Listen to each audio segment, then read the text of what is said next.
They laughed as they surrounded me, 4 bikers, 2 men and 2 women, all rich and reckless. They mocked my dress, my car, my life. But they didn't know who I was married to. Because seconds later, the sound of luxury engines thundered through the station. And everything changed. If you've ever been humiliated by people who thought money made them powerful, watch till the end, because karma doesn't always whisper.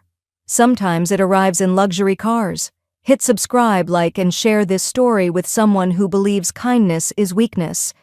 I remember that afternoon vividly. The sun was low, its warmth spilling over the quiet stretch of highway that led to the old gas station near the edge of town. I wasn't supposed to stop there.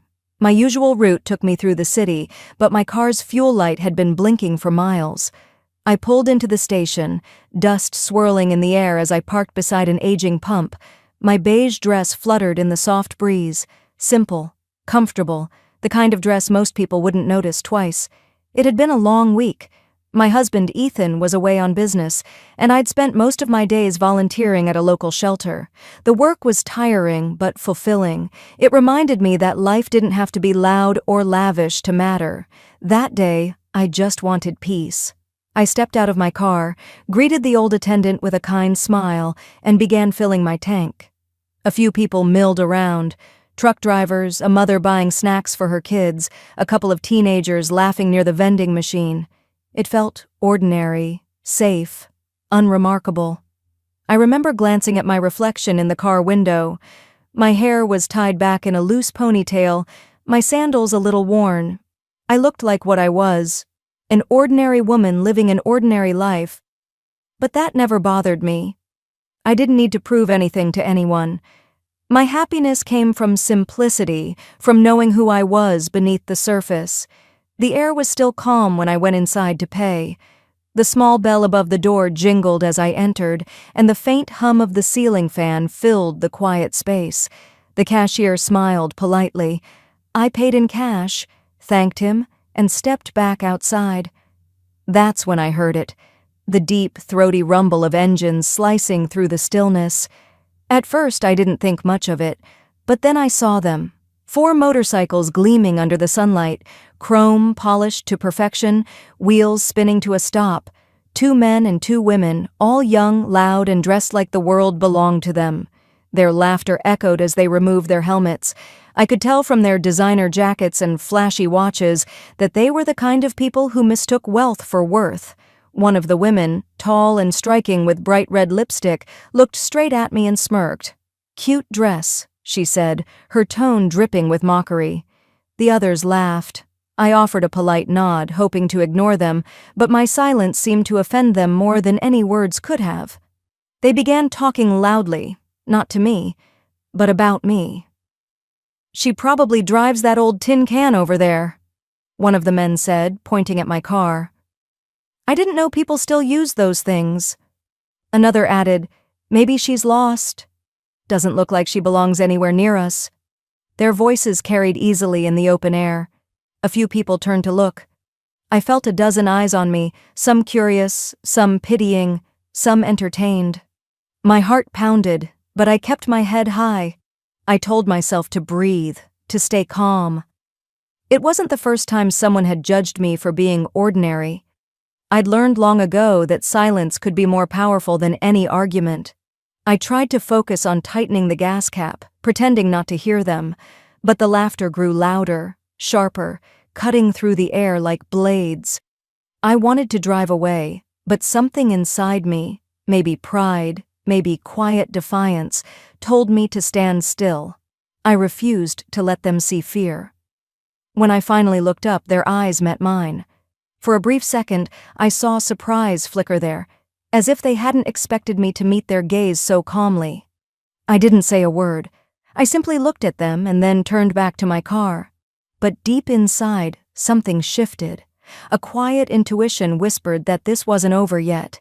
The way they watched me, the way they whispered and laughed, carried the scent of trouble. Still, I didn't know just how far they would go. I didn't know that in a few minutes that small gas station would turn into a battlefield of humiliation and karma, and that the woman they mocked for her simplicity was married to the man who would soon end their laughter forever. I had just climbed back into my car when the sound of laughter rolled through the station again, louder this time, edged with the kind of arrogance only money can buy. I glanced through the side mirror and saw them still lingering near the pumps, their expensive bikes glinting like trophies under the sun. The group had that restless energy that always seems to crave an audience. The tall woman in red lipstick, the one who had mocked my dress earlier, strutted closer, her heels clicking against the concrete.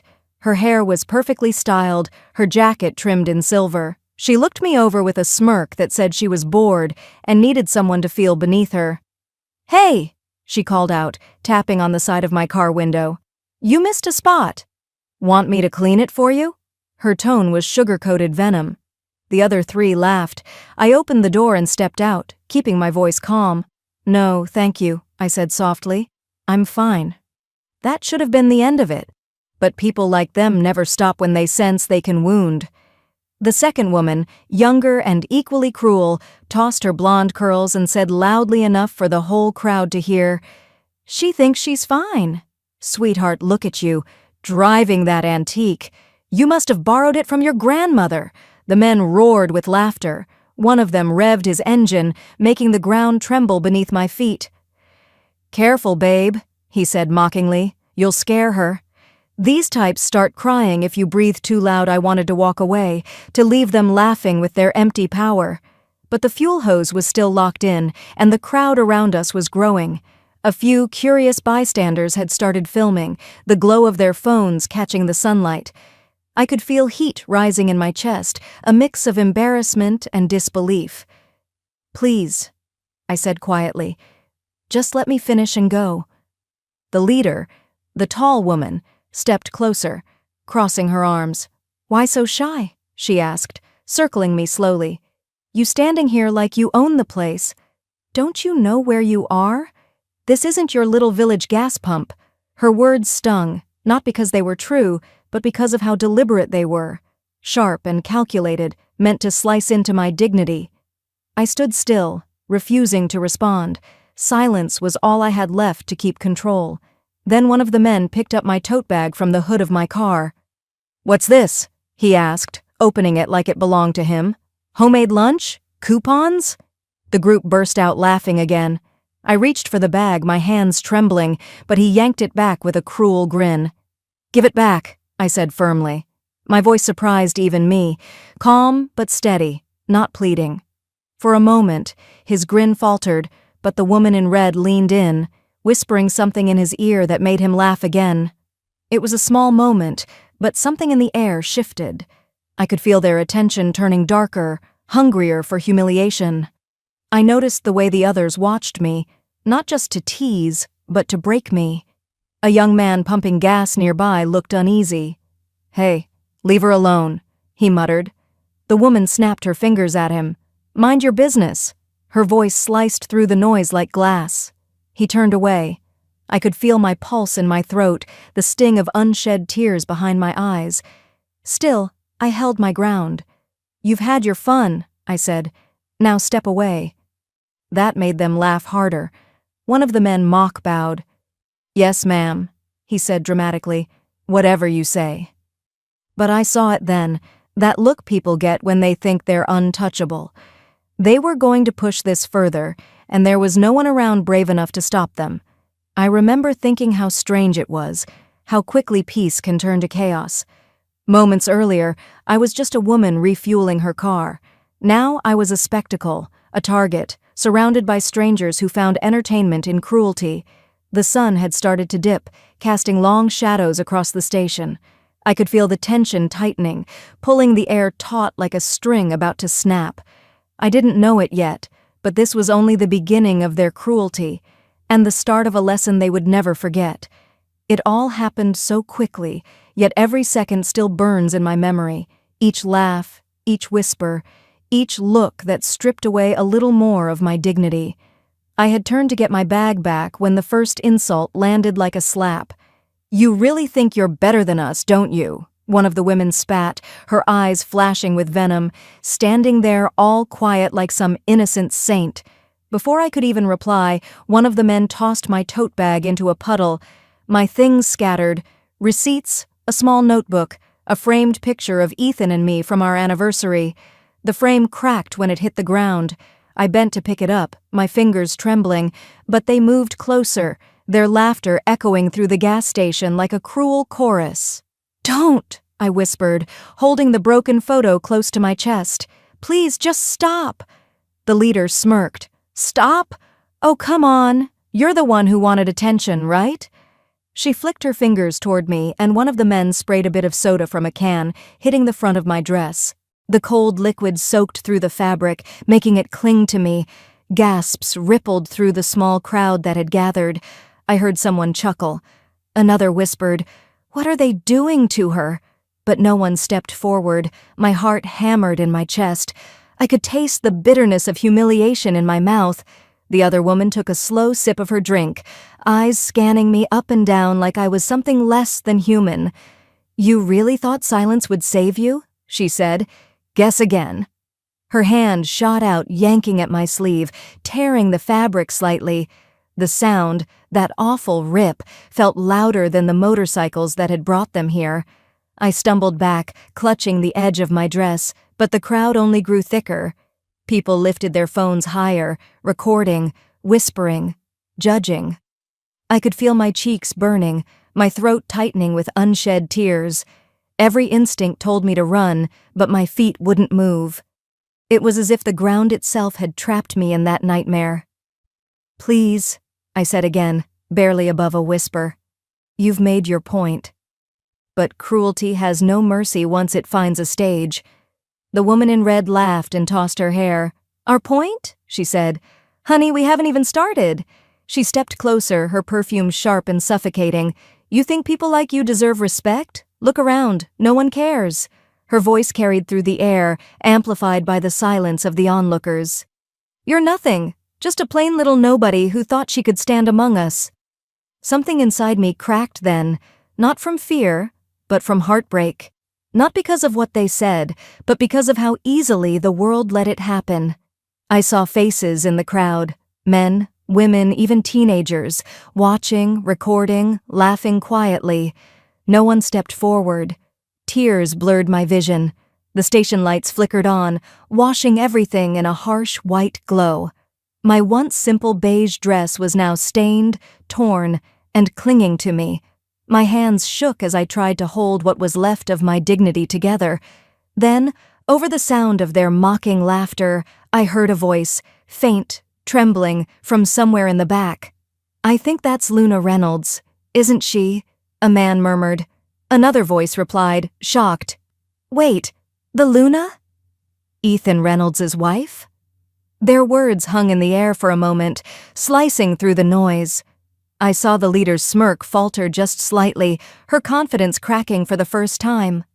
"Who cares who she is?" one of the men muttered, but I could see doubt flicker behind his arrogance. And then, as if the universe itself had heard the whisper, the sound came, deep, smooth, and powerful, the growl of an engine so distinct it silenced everything around it. Heads turned. The bikers froze. The laughter stopped mid-breath. I didn't have to look up to know that sound. It was the car I'd heard pull into our driveway 100 times before, the low hum of control, authority, and quiet power. My pulse slowed. For the first time that evening, I felt my knees steady beneath me, because I knew what was coming next would change everything. The air shifted before the car even stopped moving. That deep, commanding hum seemed to wrap around the entire gas station, silencing every laugh, every whisper, every cruel smirk that had filled the air moments before. Heads turned toward the entrance, and for a brief second, no one dared to breathe. Then it appeared. A sleek silver car, the kind you only see in magazines or parked outside luxury hotels. Its glossy finish caught the dying sunlight, and behind it followed 2 black SUVs that rolled in with military precision. The crowd, still holding their phones, instinctively backed away as the vehicles came to a halt. The driver's door opened slowly. I didn't need to see his face to know who it was. My chest tightened as Ethan stepped out. Tall, composed, every inch of him radiating quiet authority. His gray suit contrasted against the chaos around us, the faint wind tugging at his tie. He didn't rush, didn't shout, but the moment his eyes found mine, everything stilled. I could see it, the flicker of shock in his gaze as he took in my torn dress, my trembling hands, the crowd circling like vultures. He didn't ask what happened. He didn't need to. His expression shifted from disbelief to a cold, focused calm that I had seen only once before, the look he wore when crushing competitors in a boardroom. Ethan walked toward me, every step deliberate, unhurried. The crowd instinctively parted, their whispers blending with the hum of idling engines. When he reached me, he said nothing at first. He simply removed his jacket and draped it gently over my shoulders, his touch firm yet protective. The scent of his cologne mixed with the metallic tang of gasoline in the air. Behind him, his security team spread out, 4 men in dark suits, scanning the scene with quiet efficiency. One of them began recording on his phone. Another murmured into an earpiece. The bikers, the same ones who had laughed just minutes ago, stood frozen, their confidence evaporating as recognition dawned on their faces. The tall woman in red tried to laugh it off. "Hey, this was just a joke," she said, forcing a smirk. "We didn't mean anything by it." Ethan turned his head slowly toward her. His voice, when it came, was calm, but it carried the weight of thunder. "A joke?" he said softly. "You think assault and humiliation are jokes now?" The woman's smile vanished. One of the men beside her stepped forward, raising his hands. "Look, man, we didn't know she was—" "My wife?" Ethan cut in, his tone still level, dangerously so. "That doesn't change what you did. It only changes what happens next." He glanced briefly at his security detail. "Get their names." Record every face phones were already out, but now the cameras weren't just in the hands of the crowd. They were in the hands of people who could turn reputations to dust. The bikers began to stammer, their arrogance unraveling. One of them, the youngest, tried to bolt for his bike, but a guard stepped in front of him, blocking his path with a single, silent stare. The woman in red's lipstick had faded from her trembling lips. Ethan turned back to me, his eyes softening for just a moment. "Did they hurt you?" I shook my head, my voice barely above a whisper. "Not anymore." He nodded once, then turned to the growing audience. "Everyone here saw what happened," he said, his voice calm but cutting through the air like a blade. "And everyone recording, keep your footage. You'll want proof when their families start calling to apologize." The silence that followed was suffocating. Even the hum of the engines seemed to fade. Then Ethan looked back at the bikers, his expression unreadable. "You'll each get what you've earned." Not in anger, but in justice. With that, he took my hand and led me toward his car. His security escorted us, keeping the crowd at bay. I could still feel dozens of eyes watching as he opened the car door for me, helping me inside with quiet care. As the convoy rolled out of the gas station, I caught one last glimpse through the tinted window, the once proud bikers standing in stunned silence, their arrogance crushed under the weight of their own actions. For the first time that evening, I exhaled. My tears had dried, replaced by something deeper, not revenge, but relief. The chaos behind us faded into distance, swallowed by the hum of luxury engines. Ethan reached over, resting his hand gently over mine. "You never have to face cruelty alone," he said softly. And as the city lights rose ahead of us, I realized sometimes power doesn't need to shout.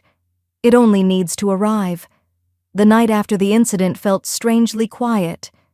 I sat in our living room, wrapped in one of Ethan's soft blankets, the faint scent of his cologne still clinging to the fabric. The whole world outside buzzed with what had happened at that gas station, videos spreading, headlines whispering about a mysterious woman defended by a billionaire, but inside our home, it was still, too still. Ethan stood by the large glass window overlooking the city skyline, phone pressed to his ear. His voice was low, controlled, dangerous in its calmness. "Yes," he said, "press charges. Every one of them. I want no special treatment, just the truth made public." Then he hung up, exhaled slowly, and turned to face me. "Are you okay?" he asked, his tone softening instantly. I nodded, though my throat tightened before I could speak. "I'm trying to be," I said. "It's not just what they did. It's how everyone just watched." He came closer, crouching in front of me. "The world loves watching cruelty until it backfires," he said quietly. "But don't worry, Luna. It already has." I didn't fully understand what he meant then. Not until the next morning. When I woke up, the news was everywhere. The same bikers who had mocked me for being poor were now all over the front pages. Their faces, once smug and proud, now carried expressions of disbelief and panic. Headlines screamed about their families: a senator's son, a luxury influencer, the daughter of a well-known businessman. And every outlet used the same phrase: "Caught humiliating woman at gas station, billionaire's wife, Luna Reynolds." The video footage had gone viral overnight. Millions had seen it. People were outraged, not just because of what happened, but because of how confidently they'd laughed while doing it. Ethan's legal team had moved fast. Each of them was facing charges: public harassment, property damage, and defamation. But Ethan didn't stop at justice. He understood reputation, how power could either destroy or protect. That afternoon, I walked into his office as he was on another call. His tone was colder this time, almost businesslike. "Pull our sponsorships from every company their families are involved in," he said, "effective immediately." He ended the call, noticing my startled expression. "You think that's too much?" he asked gently. I hesitated. "No," I said quietly. "I just didn't expect you to move so fast." He smiled faintly, that quiet, knowing kind of smile that never reached his eyes. "They took their time humiliating you. I won't take mine protecting you." Later that evening, the same gas station where it all began looked completely different. Ethan had bought the entire chain overnight. When I asked him why, he said simply, "Because no one should ever stand where you stood and feel powerless." Within a week, every branch had a new message displayed on bright digital boards above the pumps: "Respect isn't a luxury, it's a duty." I went back there once, not for revenge, but for closure. The attendant recognized me instantly. "Mrs. Reynolds," he said nervously, wiping his hands on his shirt, "I'm so sorry for that day. I should've—" "You don't have to apologize," I interrupted softly. "You didn't hurt me. You just watched, like everyone else." He nodded, shame flickering in his eyes. "No one will ever forget it now," he said quietly. "You changed things here." When I walked back to the car, Ethan was waiting, leaning against the door with that familiar calm. As I approached, he opened the door for me and said, "Ready to go home?" I looked at the station one last time, the bright lights, the hum of traffic, the echoes of a day that had almost broken me. But it hadn't. It had revealed something stronger, not just about me, but about what dignity really means. As we drove away, city lights reflecting in the windows, I realized something profound. Power doesn't always roar through wealth or revenge. Sometimes it whispers through justice, steady, precise, and unforgettable. And in that silence, surrounded by Ethan's quiet strength, I knew this wasn't a story of humiliation anymore. It was a story of restoration, of a woman who had been torn down in public, only to rise higher than anyone ever expected. Days turned into weeks, yet the echoes of that night refused to fade. Every time I scrolled through my phone, there was another post, another headline, another debate. The world had taken sides, some condemning the bikers' cruelty, others marveling at how swiftly karma had arrived. What none of them knew, though, was that behind every news article, behind every viral clip, there was still a woman learning how to breathe again. I didn't go out for a while. The idea of walking into a public space, of hearing whispers or seeing recognition in strangers' eyes, filled me with unease. I thought that once justice was served, I'd feel closure. But healing doesn't come with a press release. It comes slowly, through quiet moments. Ethan gave me space. He didn't push me to smile or pretend I was fine. He just stayed near. Steady, patient, protective without being overbearing. One evening, we sat on the balcony, the city lights twinkling below us. The cool air carried the faint hum of life, car horns, laughter from nearby rooftops, the kind of normalcy that once felt so far away. Ethan handed me a cup of tea, his way of saying I'm here without words. They still talk about it, I said softly, watching the skyline. He looked at me, his expression calm but thoughtful. They will, for a while, he said. But what matters is what you do next. That question lingered in my mind long after he went inside. What would I do next? The thought of turning that pain into something meaningful began to grow quietly inside me. I couldn't erase what had happened, but maybe I could redefine it. A week later, I called a few friends from the shelter I used to volunteer at and proposed an idea. Let's start something, I told them, for women who've been humiliated, hurt, or silenced, not just to help them recover, but to remind them that their worth isn't determined by how others see them. That's how the Grace Foundation began, named not after pity, but after power. We started small: counseling, legal aid, self-defense training. Word spread faster than I expected. Emails came in from women all over the country, some who had faced public shaming, others who had simply lost their confidence. They said my story gave them strength. Every message I read made me realize the truth. Sometimes the most painful moments in our lives are the seeds of something far bigger than us. A few months later, I received an invitation to a talk show, the kind watched by millions.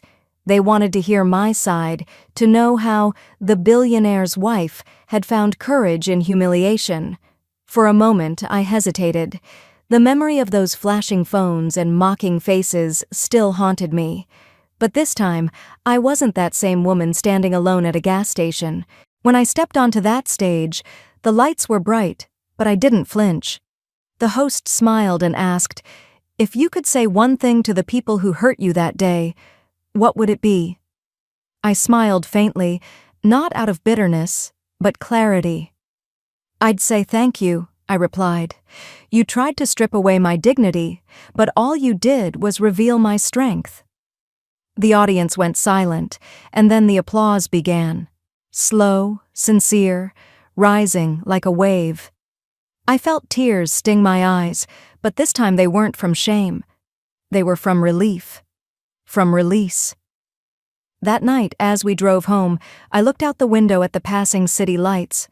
For the first time in a long while, I felt peace. What had begun as a day of humiliation had become a story of awakening, not just for me, but for countless others who had watched it unfold. Because when cruelty tries to define you, your resilience can rewrite the ending.